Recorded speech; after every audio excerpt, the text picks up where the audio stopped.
হেল। Jungkook হাত পা ছড়িয়ে চেয়ারে বসলো। ওর সামনে হাত পা বাঁধা অবস্থায় পড়ে আছে একজন। তার চোখে ভর করেছে আতঙ্ক। সে একে একে সবার দিকে তাকায়, প্রত্যেকের হাতে অস্ত্র দেখে ভয়ে ঢোক গিলল। ভাই, এই হারামজাদাকে মেরে ফেলছি না কেন? ওর বেঁচে থাকার কোনো অধিকার নেই। সুগা রাগে ফুঁসছে। হ্যাঁ ভাই, আপনি হুকুম দিলেই আমরা এই বাস্টার্ডকে মেরে পুঁতে দেব। রকি এক প্রকার তেড়ে আসলো ছেলেটার দিকে। এত উতলা হচ্ছিস কেন তোরা? আগে এর সাথে কিছুক্ষণ খেলে নি, তবেই না মেরে শান্তি পাবো। আগের বার আপনার এমন ঢিলেমির কারণেই মাহমুদ হাতছাড়া হয়ে গিয়েছিল। সেজন্য আপনাকে কত ভোগান্তি পোহাতে হয়েছে মনে আছে? অল্পের জন্য জেলে যেতে হয়নি আপনাকে। কত দৌড়াদৌড়ি করেছি সেটা আমার মনে আছে। আবারও রেগে গেল রকি। সব মনে আছে আমার, কিচ্ছু ভুলিনি। আগের বারের মতো ভুল এবার আর করব না। এবার বল সুজন, তোর অনুভূতি কি? আমি জানতে চাই। তুই আমাকে এখানে ধরে এনেছিস কেন, কুত্তার বাচ্চা? সাহস থাকলে আমার ডেরায় যেতিস, শালা ভীতু খরগোশ কোথাকার। ছেলেটা জাঙ্কুকের কথার জবাব না দিয়ে ফুঁসে উঠল, কিন্তু তার গর্জন বেশিক্ষণ টিকতে পারল না। বুকে জাঙ্কুকের লাথি খেয়ে দম বন্ধ হবার উপক্রম হলো। শালা, আমার সামনে গলা উঁচিয়ে কথা বলে শুধু আমার বাবা। এরপর থেকে আমার সাথে নিচু গলায় কথা বলবি, নইলে মৃত্যুর সাথে কোলাকুলি করাতে বেশি সময় লাগবে না। জাঙ্কুকের দিকে তাকিয়ে আছে সুগা, রাগে ও কাঁপছে। জাঙ্কুকের এমন নিষ্পৃহ আচরণ মেনে নিতে পারছে না কিছুতেই। জানোয়ারটা জাঙ্কুককে জানে মারতে চেয়েছিল, এটা মনে হলেই ওর শরীরে আগুন ধরে যাচ্ছে। ভাই, তুমি এখনো শান্ত আছো কিভাবে? একে মারতে ইচ্ছে করছে না তোমার? একে নিয়ে আমার অন্য প্ল্যান আছে। মরতে তো একে হবেই, কিন্তু তার আগে দুনিয়াতে আমি একে জাহান্নাম দেখাবো। সাকিব, রকি, তোরা বরফের চাই নিয়ে আয়। একে বরফ থেরাপি দিয়ে জাহান্নামের প্রথম ধাপ শুরু করতে চাই। এবার বল সুজন, কেন তুই আমার ওপর গুলি চালিয়েছিলি? তোর সাথে আমার কোনো শত্রুতা ছিল? মাত্র 20 লাখ টাকার জন্য তুই আমার বুকে গুলি চালিয়েছিলি। তোর বাপ এর বেশি টাকা তোকে দেয়নি। সুজন রাগে ফুঁসছে, কোনো কথা বলছে না। ওকে নিশ্চুপ থাকতে দেখে জাঙ্কুক আবারও কথা বলে। কি রে, কথা বল। তুই কি সিদ্ধান্ত নিয়েছিস গল্প না করে নরকে যাবি? তোকে কিছু বলতে আমি বাধ্য নই জিয়ন জাঙ্কুক। আমার দুর্ভাগ্য সেদিন তোকে মারতে পারিনি, তবে আর একটা সুযোগ পেলে তোর লাশ আমি কুত্তা দিয়ে খাওয়াতাম। সুজনের কথা শেষ না হতেই জাঙ্কুক ওকে ঠাটিয়ে থাপ্পড় বসিয়ে দেয়। থাপ্পড় খেয়ে মাথা ঘুরে উঠল সুজনের। অজান্তেই হাত চলে গেছে গালে। ব্যথার চোটে চোখে পানি এসেছে। অল্প কিছুক্ষণ পরেই মুখের ভেতরে নোনতা লাগলে হাত সরাতেই বুঝতে পারলো মুখের ভেতরটা রক্তে ভরে গেছে। চিনচিনে ব্যথাটা ক্রমশ বেড়েই চলেছে, সেই সাথে ভেসে যাচ্ছে মুখের ভেতরটা রক্তে। থুতু ফেলতে দেখতে পেল মেঝেতে রক্তের সাথে দাঁতও গড়াগড়ি খাচ্ছে। হতভম্ব সুজন অবাক চোখে জাঙ্কুকের দিকে তাকায়। আজ পর্যন্ত তাকে এভাবে কেউ মারেনি, আর এক থাপ্পড়ে যে কেউ কারো দাঁত ফেলতে পারে এটা আজ অব্দি ও দেখেনি। রাগে হিতাহিত জ্ঞান হারিয়েছে সুজন। এই মুহূর্তে তার হাত পায়ের বাঁধন খোলা থাকলে নিশ্চিত জাঙ্কুককে কঠিন আঘাত করত, মেরে ফেলতেও দুইবার ভাবতো না। মুচড়ামুচড়ি করে বাঁধন খোলার বৃথা চেষ্টা করছে সুজন, সেই সাথে রাগে ফুসফুস করছে। আমার গায়ে হাত তুলে খুব বড় ভুল করলি জিয়ন জাঙ্কুক। বস যদি জানতে পারে তুই আমাকে আটকে রেখেছিস, তবে তোকে কেটে টুকরো টুকরো করে নদীতে ভাসিয়ে দেবে। কথা শেষ হতে না হতেই আবারও বুকে লাথি খেলো সুজন। রক্তের মধ্যে গড়াগড়ি খেতে থাকে। তোকে আগেই বলেছি আমাকে তুই বলবি না। সম্ভাষণটা আমার ভীষণই অপছন্দের। তোর বস আমার বাল ছিঁড়বে, বুঝলি? কান টানলে মাথা আসে, এই প্রবাদ শুনেছিস তো? আমি তোকে জেনে বুঝেই এখানে এনেছি। তোর বসকে আমার সামনে আনতেই এত কিছুর আয়োজন। চাইলে 1 মাস আগে আমি তোকে রাস্তায় কুত্তার মতো মারতে পারতাম, কিন্তু তোর বস তখন আমার হাত থেকে ফসকে যেত। তো তুমি চেনো আমার বসকে? সে কি করতে পারে সে সম্পর্কে কোনো ধারণা তোমার নেই। মার খেয়ে অবশেষে তুমি করেই বলল সুজন। খুব ভালো করে চিনি তোর বসকে, তার সম্পর্কে ধারণাও আছে। তার নির্দেশেই মাহমুদ আমার বাবাকে মারতে চেয়েছিল। তার আমলনামা আরো দীর্ঘ, যা বলে শেষ করা যাবে না। জাঙ্কুকের কথায় সবাই ওর দিকে অবাক হয়ে তাকায়। সুগা বিশ্বাস করতে পারছে না ভাই সেই শত্রুকে চেনে কিন্তু তাকে কিচ্ছু বলেনি। সে বিস্ময় চেপে রাখতে পারলো না। ভাই, তুমি সবটা জানো? হ্যাঁ, সব জানি। তবে এখন এসব কথা বলার সময় নয়, পরে তোকে বলবো। আগে এর ব্যবস্থা করি। এইটা বেশি ফটফট করছে। তুমি কজনকে মারবে জীবন জাঙ্কুক? বস তোমার পুরো পরিবার শেষ করে ফেলবে। এতদিনে শেষ করে ফেলতো, কিন্তু তুমি বাচ্চা বউকে যেভাবে প্রোটেকশন দিয়ে রেখেছো সেটা অবিশ্বাস্য। সুযোগ পেলেই বস তোমার বউ বাচ্চাকেও শেষ করবে, সেই হুকুমও দেয়া হয়েছে। সুজনের কথা শোনা মাত্রই সকলে জাঙ্কুকের দিকে তাকায়। রাগে জাঙ্কুকের চোখ মুখ রক্তলাল হয়েছে। চোখের নিমিষেই কোমর থেকে ওর প্রিয় ওয়ালথার পিপিকে বের করে আনলো। গুলি চালালো সুজনের কপালের মাঝখানে। সাইলেন্সার লাগানো থাকায় খুব করে শব্দ করলো ওয়ালথার পিপিকে। হলদে মগজ ছড়িয়ে ছিটিয়ে পড়লো মেঝেতে। নিজেরই রক্তের সাগরে লুটোপুটি খায় সুজন। সুজনের নিথর শরীরে পরপর কয়েকটা গুলি করলো জাঙ্কুক। ওর রাগ এখনো প্রশমিত হয়নি। আমার স্ত্রী সন্তানের দিকে নজর দেওয়ার পরিণতি এটা হয়। তোর মরণ আরো 2-1 দিন দেরিতে হতো, যদি না তুই আমার স্ত্রী সন্তানকে নিয়ে কিছু বলতিস। ভাই, তুমি বাসায় যাও, এদিকটা আমরা সামলাচ্ছি। তোমার যেতে দেরি হলে ভাবি রাগ করবে। জাঙ্কুক কথা না বাড়িয়ে বেরিয়ে গেল ওর গোপন আস্তানা থেকে। জিমিন রে, সত্যি করে বলতো, আমার টেকুক সোনা কার মতো দেখতে হয়েছে? বদলোকটা শুধু বলে আমার মতো হয়েছে, কিন্তু আমার চোখে আমার বাবুই পাখিকে তার মতো লাগে। তের কথা শুনে হেসেই খুন জিমিন। এই দুজনকে ওর কাছে টম অ্যান্ড জেরির মতো মনে হয়। সারাক্ষণ খুনসুটি লেগেই আছে। আমাদের বাবুই পাখি ওর বাবার মতোই হয়েছে। তুই বুঝিস না কেন? ভাইয়া তোকে খুব বেশি ভালোবাসে, তাই সবকিছুতেই তোর প্রতিচ্ছবি দেখতে পাই। তোর বুদ্ধি হবে কবে বলতো? আমার এত বুদ্ধির দরকার নেই, এই বেশ আছি। তাছাড়া ওই বদলোকের যত বুদ্ধি, যদি তার সাথে বুদ্ধির খেলা খেলতে যাই তবে আমি ধরা খেয়ে যাব। খুব ভালোবাসিস না তাকে? ভালোবাসি কিনা জানি না, তবে তাকে না দেখলে আমার দম বন্ধ হয়ে আসে। সে আশেপাশে থাকলে ক্ষুধা তৃষ্ণা কিছুই লাগে না। তার হাসি দেখলে অশান্ত মন নিমিষেই শান্ত হয়ে যায়। তার ছোঁয়ায় সকল ক্লান্তি উবে যায়, এমনকি তার নিঃশ্বাসও আমাকে মাতাল করে। জিমিন তের দিকে বিস্মিত নয়নে তাকিয়ে আছে। সেদিনের বোকাতে হুট করেই পরিবর্তন হয়ে গেছে। ভালোবাসা বুঝতে শিখেছে, বর্ণনা করতে শিখেছে প্রিয় মানুষের ভালোবাসার। আসলেই ভালোবাসা মানুষকে বদলে দেয়। তে, তুই তো দেখছি ভালোবাসা বিশেষজ্ঞ হয়ে গেছিস। কি সুন্দর বর্ণনা করলি। তুই ভাইয়ার প্রেমে পড়েছিস, অথচ 2 বছর আগেও তাকে দু চোখে দেখতে পারতিস না তুই। সাধে কি আর তাকে ভালোবেসেছি? সে ভালোবাসা আদায় করে নিয়েছে। সবকিছুতেই সে জোর করতে পছন্দ করে। তখনই জাংকুক রুমে ঢুকলো। জিমিন ওর সাথে কথা বলে রুম থেকে বেরিয়ে যায়। জিমিন বেরিয়ে যেতেই জাংকুক তেকে শক্ত করে জড়িয়ে ধরলো। তে আবিষ্কার করলো জাংকুক কাঁপছে, কিন্তু সে কোনো প্রশ্ন করলো না। নিজেও জাংকুককে জড়িয়ে ধরলো। বেটা, আমাদের একটু ঢাকা যেতে হবে। লিসার শ্বশুর অ্যাক্সিডেন্ট করেছে, আইসিইউতে রাখা হয়েছে তাকে। বাবার কথা শুনে জাংকুক বেশ চমকায়। কি বলো আব্বু, কখন অ্যাক্সিডেন্ট হয়েছে? আমি তো কিছুই জানি না। আমিও এই মাত্র শুনলাম, লিসা ফোন দিয়েছিল। ওরাও জানতো না।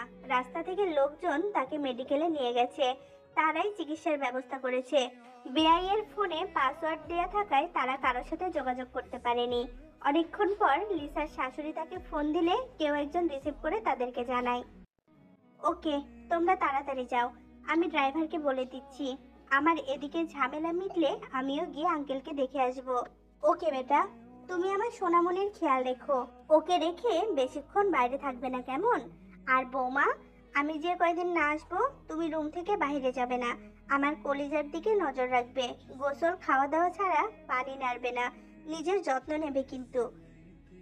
জিন যাওয়ার আগে টেকুককে আদর করলেন। তে ওর শাশুড়িকে যতই দেখে ততই অবাক হয়। কোনো শাশুড়ি এতটাও ভালো হয়? আপনি চিন্তা করবেন না মা, আমি আপনার ছেলের, নাতির এবং নিজের খেয়াল রাখবো। আঙ্কেল যতদিন সুস্থ না হয় ততদিন আপনি লিসার কাছেই থাকবেন। তোমরা দুই বোন মিলেমিশে থেকো। আমি না আসা পর্যন্ত জিমিনকে যেতে দিও না। আমি জিমিনকে বলে যাচ্ছি, আর সুগাকেও বলে দেব। জিনেরা আধা ঘন্টার মধ্যে ঢাকার উদ্দেশ্যে রওনা দেয়। বডির ব্যবস্থা করেছিস সুগা? হ্যাঁ, ওকে পুঁতে দিয়েছি ভাই। চিন্তা করো না, শালা পৌঁছে মাটিতে মিশে সার হয়ে যাবে। শুধু সময় মতো কঙ্কাল তুলে বঙ্গোপসাগরে ফেলে আসলেই হবে। আমরা তিনজন ছাড়া এই খবর কেউই জানবে না। গুড। শোন, তুই কয়েকটা দিন সাবধানে থাকবি, আর আমাদের ছেলেদেরও চোখ কান খোলা রাখতে বলবি। আমরা কেউই নিরাপদ নয়। তুমি আমার কাছে কি লুকোচ্ছ ভাই? আমার মনে হচ্ছে তুমি অনেক কিছু জানো, কিন্তু আমাদের কাছে প্রকাশ করছো না। অথচ ভেতরে ভেতরে ঠিকই গুমড়ে মরছো। সব কথা শুনতে নেই রে। এমন অনেক কথা আছে যেগুলো শুনলে শুধু কষ্টই বাড়বে, বিশ্বাস করতে ইচ্ছে করবে না। মনে হবে এসব না ঘটলেই ভালো হতো। ভাই, এসব কি তুমিও ভাবো? তার মানে শত্রু সাধারণ কেউ নয়। আজকে তোমাকে বলতেই হবে ভাই। প্লিজ বলো, কে সেই শত্রু? জাংকুক সিদ্ধান্ত নেয় সুগাকে সবটা বলবে। একদিন না একদিন তো জানাতেই হবে সত্যিটা। দীর্ঘশ্বাস ফেলে জাংকুক বলে ওঠে, বড় চাচ্চু, মানে এমপি মিস্টার জিয়ন জেইহব। জাংকুকের মুখে নামটা শুনে সুগা স্তব্ধ। বড় মামা? কিন্তু উনি এরকম কেন করবে ভাই? তোমার ভুল হচ্ছে না তো? বলেছিলাম না সহ্য করতে পারবি না? আমিও পেরেছিলাম না, তাই তো পাগলের মতো হন্যি হয়ে ছুটেছি এটার পেছনে, যেন এটা ভুল হয়। কিন্তু না সুগা, আমি ভুল প্রমাণিত হয়েছি। কথাটা বলতে গিয়ে জাংকুকের চোখ থেকে দুই ফোঁটা অশ্রু বের হলো। কিন্তু ভাই, উনি কেন এরকম করলো? আর তুমি শিওর হলে কিভাবে? বলো না ভাই, প্লিজ।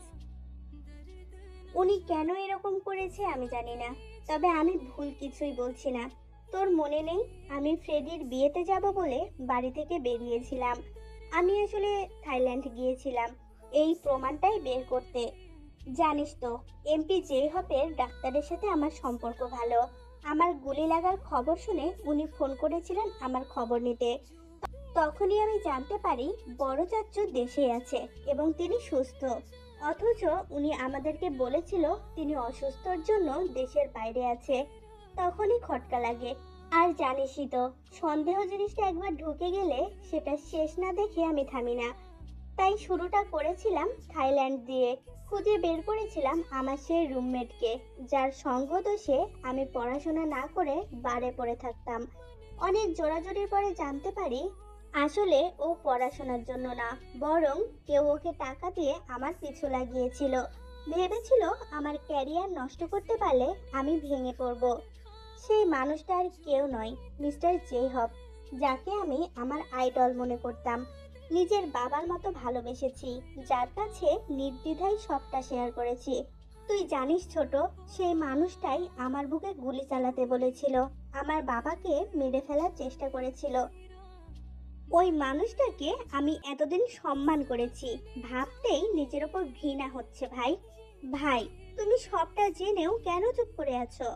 যারা আপন মানুষকে পেছন থেকে ছুরি মারে তাদের বাঁচার কোনো অধিকার নেই। সুগার চোখে পানি, কিন্তু মুখে রাগ স্পষ্ট। আমি অপেক্ষায় আছি, কবে উনি নিজের আসল রূপ বের করবে আমার সামনে। আর আমি এখনো এটাও জানি না আমাদের মধ্যে কে ওনাকে সাহায্য করেছে, কার সাহায্যে তিনি এই নোংরা গেমটা খেলেছে। তবে আমি শিওর আর বেশি সময় নেই তার নিজের আসল রূপটা দেখাতে। জানিস তো ভাই, তারা নিজেদের স্বার্থে এরকম গেম খেলে, আর এই গেমের শেষ হয় কারোর অন্তের মধ্যে দিয়ে। বিজয়ী একজনই হয়, আর এই গেমের বিজয়ী আমিই হব। তুই দেখে নিস।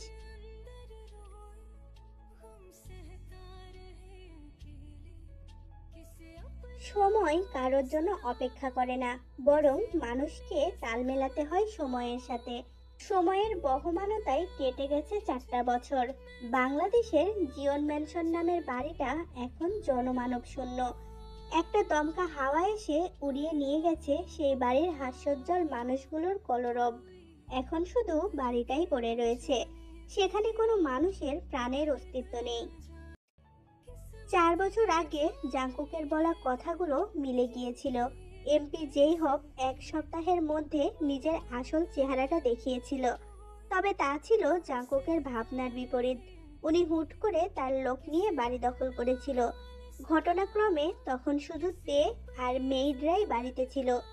সুগা জিমিনকে নিয়ে বাইরে গিয়েছিল। জিন এবং নামজুনো লিসার শ্বশুর বাড়িতে ছিল। জাঙ্কুকও বাইরে ছিল। মিস্টার জেহব বাড়ি ফিরেই সব মেয়েদের ছুটি দিয়ে দিয়েছে। বোকাতে এইসবের কিছুই বোঝেনি।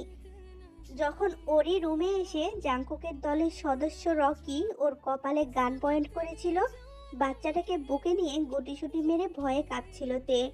প্রায় আধা ঘন্টা পরে জাঙ্কুক এসে দেখে এই অবস্থা। জাঙ্কুকের সন্দেহ ছিল তার দলের কেউ বেইমানি করেছে, বাট সেটা যে রকি এটাও কল্পনাও করতে পারেনি। কিছুক্ষণের মধ্যেই মিস্টার জেহব রুমে আসে, আরো দুজনকে সঙ্গে নিয়ে। জেহব জানতো জাঙ্কুক তার ব্যাপারে কিচ্ছু জানে না। জাঙ্কুক নাটকটাও তেমনই করছিল সত্যটা জানার জন্য। বড় চাচ্চু, তুমি তুমি কিভাবে এটা করতে পারো? আর কেনই বা করছো? কেউ কি তোমাদের বাধ্য করছে? বলো আমায়। না বেটা, কেউ বাধ্য করছে না, সব আমার প্ল্যান। আমি তোমার বাবাকে আর তোমাকে গুলি করিয়েছিলাম, কিন্তু দেখো তোমাদের তো কই মাছের প্রাণ, ঠিক বেঁচে গেলে। তাই আজ ভেবেছিলাম পুরো পরিবারটাকে একসাথে শেষ করব, কিন্তু আজও হলো না। কোনো ব্যাপার না, আগে তোমাদের শেষ করি, তারপরে ওদের দেখা যাবে বলে জেহব বিশ্রীভাবে হাসতে শুরু করলো। আপনি এসব কেন করছেন মিস্টার জেহব? আমরা আপনাকে সবাই আপন করে সাথে রেখেছি বলে, সম্মান করেছি বলে। কি পেয়েছেন আপনি এসবগুলো করে? আজ আপনার মুখে বেটা ডাকটা শুনতেও আমার ঘৃণা লাগছে। কিচ্ছু পাইনি, হ্যাঁ কিচ্ছু পাইনি, সেই কারণেই আজ আমি এখানে। বাবার চোখে সবসময় নামজন ভালো ছিল, জিনকে মাথায় করে রাখতো, আর তুই ছিলি ওনার চোখের মণি। জাঙ্কুক ব্যবসা দেখবে, জাঙ্কুক বড় হয়ে রাজনীতিবিদ হবে, জাঙ্কুক এটা করবে, জাঙ্কুক ওটা করবে, অথচ আমার বউ বাচ্চা বিদেশে থেকেছে। ওদের জোর করে কোনো সময় আসতেও বলেননি উনি। তাই আমি চেয়েছিলাম তোর ক্যারিয়ার নষ্ট করলে তুই ভেঙে পড়বি, বাট না, সেটা হলো না। আরো আস্তে আস্তে তুই আমার থেকে এগিয়ে যাচ্ছিস, নামজনের সুনাম সবার মুখে মুখে। তাই তো ভেবেছিলাম তোদের সবগুলোকে শেষ করে দেব। আপনার ওয়াইফ সংসারে নিজের থেকেই থাকেনি, শ্বশুর শাশুড়িকে সেবা করতে পারবে না বলে, বাচ্চাদের গেও বানাবে না বলে। আর আমার আম্মু সব সময় সবার দেখাশোনা করত, দাদুর সেবা করেছে, তাই দাদু আম্মুকে মাথায় করে রাখতো। আর আমি সব সময় দাদুর পাশে থাকতাম। আপনার বাচ্চারা দাদু অসুস্থ হলেও কোনোদিন দেখতে আসেনি, তাই দাদু তাদের জন্য অত পাগলও ছিল না। তে এতক্ষণ চুপ করে সবকিছু শুনছিল। ওর এখন ঘৃণা হচ্ছে, ও এই মানুষটাকে এতদিন সম্মান করেছে এটা ভেবে। তে আর চুপ করে থাকতে পারলো না। ছি, আপনি মানুষ তো? যারা আপনাকে এতদিন আপন ভেবে কাছে রেখেছে, সম্মান করেছে, ভালোবেসেছে, তাদেরকে আপনি পেছন থেকে ছুরি মারলেন? ছি। কথাটা বলেই তে থুথু ফেললো জেহবের সামনে। সাথে সাথেই জেহব গুলি করলো তের বুক বরাবর। জাঙ্কুক যেন এটা কল্পনাতেও ভাবতে পারেনি। তেকে টেনে নিজের কাছে নেয়, বাট গুলিটা এসে লাগে তের ডান হাতে। জাঙ্কুক তেকে নিয়ে ব্যস্ত হয়ে পড়ে। জিয়ন জাঙ্কুক কুপোকাত, ওর প্রিন্সকে মারলে তাহলে ওর কি হবে? বস, আমি ওই লিলিপুটটাকে মারতে চাই, যদি আপনি অনুমতি দেন তো, বলেই আবারও সবাই একসাথে বিশ্রীভাবে হাসতে শুরু করে। মুহূর্তেই দুইটা গুলির শব্দে ঘরটা স্তব্ধ হয়ে যায়। রকির নিথর শরীরটা মাটিতে লুটিয়ে পড়ে। হ্যাঁ, জাঙ্কুক গুলি করেছে রকিকে। ওর বোকা পাখি আর ওর প্রিন্সের দিকে চোখ তুলে তাকালে ও তাদেরকে শেষ করতে দুইবার ভাববে না। এদিকে সুগা বাড়িতে এসে জাঙ্কুকের দলের সবাইকে বাইরে দেখে অবাক হয়েছে, আর ওদের থেকে সবটা জানতে পেরে ও সবাইকে নিয়ে বাসার পেছন দিক দিয়ে একটা অন্ধকার গলি দিয়ে আসতে থাকে। এটা জাঙ্কুকের ঘরের বেলকনির রাস্তা। ছোটবেলায় জাঙ্কুক বানিয়েছিল জিনকে ফাঁকি দিয়ে বাইরে বেরোনোর জন্য। বরাবরই জিন রাজনীতি পছন্দ করতো না, আর জাঙ্কুককে রাতে বাইরেও বের হতে দিত না। তার জন্যই এই বুদ্ধিটা করেছিল জাঙ্কুক। যখন ওদের বাড়ির কাজ হয়েছিল, দাদুকে ভুলিয়ে ভালিয়ে জাঙ্কুক রাস্তাটা সুন্দর করে নিয়েছিল। সুগা জিমিনকে আনতে চায়নি, কিন্তু ওর কান্নাকাটিতে বাধ্য হয়েছে সাথে নিয়ে আসতে। এতক্ষণে ওরা এসে বেলকনিতে পৌঁছালো। রুমের দরজায় এসে সুগারা এমন একটা দৃশ্য দেখবে ওরা ভাবতেও পারেনি। জাংকুক যখন রকিকে গুলি করেছিল, জেহপের বুঝতে একটু সময় লেগেছিল। ও ভেবেছিল এখন জাংকুক নিরস্ত্র। ও তো জানতো না জাংকুক সবটা জেনেই এখানে এসেছে। আসলে জাংকুকের ঘরে একটা হিডেন ক্যামেরা লাগানো আছে, যেটা দিয়ে ও ওর বোকা পাখিকে দেখতো। আর টেকুক আসার পরে ওর বাপচানকে দেখতো। আজও টেকুককে দেখবে বলে ফোনটা অন করেছিল, কিন্তু দেখতে পেল রকি ওর বোকা পাখির মাথায় গান পয়েন্ট করে দাঁড়িয়ে আছে। জাংকুক এতক্ষণ উপযুক্ত প্রমাণের জন্য চুপ করেছিল, যেন ওর ক্যামেরায় জেহপের সকল কিছু রেকর্ড হয়। বাট রকির কথা শুনে আর নিজেকে শান্ত রাখতে পারল না। তার উপর তার বোকা পাখির আর্তনাদ ওর বুকে হাতুড়ি পিটা করছে। জেহপ এবার জাংকুকের দিকে গুলি করে। জাংকুক তো তেকে নিয়ে ব্যস্ত ছিল, তাই লক্ষ্য করেনি বিষয়টা। কিন্তু গুলিটা জাংকুককে ছোবার আগেই তে ওকে জড়িয়ে ধরে, আর গুলিটা তের পিঠে লাগে। জাংকুক তে বলে চেঁচিয়ে ওঠে। সুগারা এসে এই দৃশ্যটাই দেখতে পায়। মুহূর্তেই জাংকুকের বন্দুকের 5টা গুলি প্রবেশ করলো জেহপের বুকে।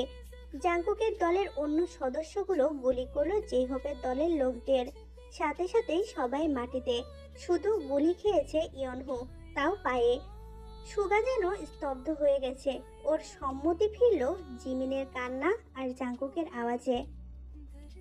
বোকা পাখি, ও বোকা পাখি, দেখো আমার দিকে। আমার দিকে দেখছো না কেন? আমার নিঃশ্বাস নিতে কষ্ট হচ্ছে। বোকা পাখি, তুমি কেন আমায় দেখছো না? ও বোকা পাখি, কথা বলো না। জিমিন, তুমি বলো না ওকে চোখ খুলতে।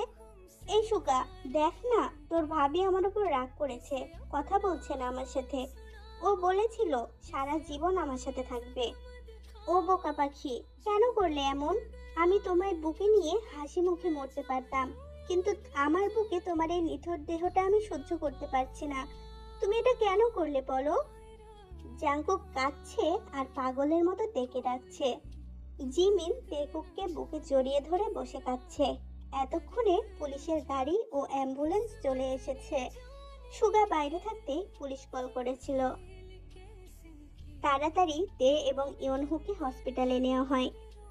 বোগম ও আইয়ু এসেছিল পুস্কুকে দেখতে। এসে এরকম কিছু দেখবে ওরা ভাবতেও পারেনি। বোগম তো আদরের বোনের এই অবস্থা দেখে পাথর হয়ে গেছে। মিস্টার নামজুনও পাথরের মতো বসে আছে। চোখের সামনে ভাইয়ের লাশ, মেয়ের মতো বৌমার এই অবস্থা, আর সব সত্যি যেন ওনাকে পাথর বানিয়ে দিয়েছে। 4 বছর আগের ওই ঘটনার পরেই জেহপের বিরুদ্ধে সকল প্রমাণ জাংকুক পুলিশদের দেয়, এবং ওরা যেহেতু নিজেদের বাঁচাতে গুলি করেছিল, তাই জাংকুকের বিরুদ্ধে তেমন কোনো স্টেপ নেওয়া হয়নি। এরপরেই জাংকুক রাজনীতি ছেড়ে দিয়ে পরিবার নিয়ে কোরিয়াতে চলে আসে। হ্যাঁ, 3 দিন পরে তের জ্ঞান ফিরেছিল এবং সে এখন সুস্থ। এই 4 বছরে বদলে গেছে অনেক কিছু। সুগা, জাংকুক, বোগম তাদের ফ্যামিলি নিয়ে একসাথেই থাকে। এখানে এসে তারা 3 জন মিলে একটা কোম্পানি দাঁড় করিয়েছে, এখন যেটা কোরিয়াতে নাম্বার 1-এ আছে। সুগার দাদু মারা গেছে। সুগা জিসু আন্টিকে ওদের সাথে নিয়ে এসেছে। বোগম এবং আইয়ুর একটা ছেলে সন্তান হয়েছে, বয়স 3 বছর। জিন এবং আরেমের টেকুক এবং ওদের বাচ্চাকে নিয়ে সময় কেটে যায়। তে এখন 6 মাসের প্রেগনেন্ট। জাংকুক আর তে সিদ্ধান্ত নিয়েছিল এই বেবিটা জিমিন এবং সুগাকে দেবে, কিন্তু আল্লাহর রহমতে আর ডাক্তারের চেষ্টায় সুগার যত্নে জিমিনও কনসেপ্ট করেছে। এখন ওর 3 মাস চলে। সুগা তবুও তেদের বেবি নিতে চেয়েছিল, বাট জাংকুক কিছুতেই দেবে না। উল্টা সুগাকে বলে দিয়েছে ওদের মেয়ে হলে টেকুকের বউ বানাবে। তাহলে আইয়ু আর কেন পিছিয়ে থাকবে? আইয়ু আর বোগমও বলে দিয়েছে এর এবার যদি মেয়ে হয় তাহলে তাদের ছেলের বউ বানাবে। অনেক ঝড়ঝাপটা পেরিয়ে আজ তারা হ্যাপি ফ্যামিলি, একে অন্যের পরিপূরক। ভালোবাসায় পূর্ণ তাদের এই পরিবারটা। বেঁচে থাকুক এরকম সত্যিকারের ভালোবাসা, আর মুখোশের আড়ালে থাকা মানুষগুলো যেন আমাদের জীবনে না আসতে পারে, সেই কামনাই সর্বদা। কলিজা পাখিরা, লেট হওয়ার জন্য সরি। আর জেহবের ক্যারেক্টারটার জন্যও সরি। আসলে আমি স্টোরিটা অর্ধেকের মতো পড়েই এক্সপ্লেইন শুরু করেছিলাম। তোমাদের মতো আমিও অবাক, ভাবতেও পারিনি শেষে জেহবের ক্যারেক্টারটাই কালপিট হবে। তো যাই হোক, জেহবের বউগুলান আমারে বৈক্য না প্লিজ। আর জানো তো, এই স্টোরিটা শেষটা এতটা কষ্টের ছিল, আমি পড়েই কেঁদে দিয়েছিলাম। আমি চাই না তোমরাও কান্না করো, তাই তো হ্যাপি এন্ডিং দিয়ে দিলাম। এবার তোমরাও আমাকে হ্যাপি করে দাও, বুঝছো? আর কি করতে হবে তোমরা তো জানোই। যাই হোক, তবে কি জানো তো, আমি এই স্টোরিটা থেকে একটা জিনিস শিখেছি। রাজনীতি একটা হাসিখুশি পরিবারকে ধ্বংস করে দিতে সক্ষম। কারণ এখানে তে, আরএম, জেহব, জাংকুক সবাই মারা যায়। আর শেষে জিন পাগল হয়ে যায়, তাকে অ্যাসাইলেমে রাখা হয়। আর তেকুক জিমিনের কাছে থাকে, ওর বেবি হয় না। যাই হোক, স্টোরিটা শেষ হয়ে গেল। আমার খুব খারাপ লাগছে, কারণ এটা আমার অনেক ফেভারিট একটা স্টোরি ছিল। আমি জানি না তোমাদের কাদের কাছে কেমন লেগেছে, কিন্তু আমার কাছে সত্যি বলছি জাস্ট ওয়াও ছিল স্টোরিটা। আমার মনে হয় আমি এরকম স্টোরি খুব কম দেখেছি বা খুব কম শুনেছি। তো যাই হোক, তোমরা যারা নতুন আছো বা এই স্টোরিটা প্রথম থেকে দেখছো বাট এখনো সাবস্ক্রাইব করোনি, প্লিজ সাবস্ক্রাইব করে দাও আমার চ্যানেলটাকে। আর হ্যাঁ, লাইক কমেন্ট শেয়ার করে ফেলো। ওকে, সো আল্লাহ হাফেজ।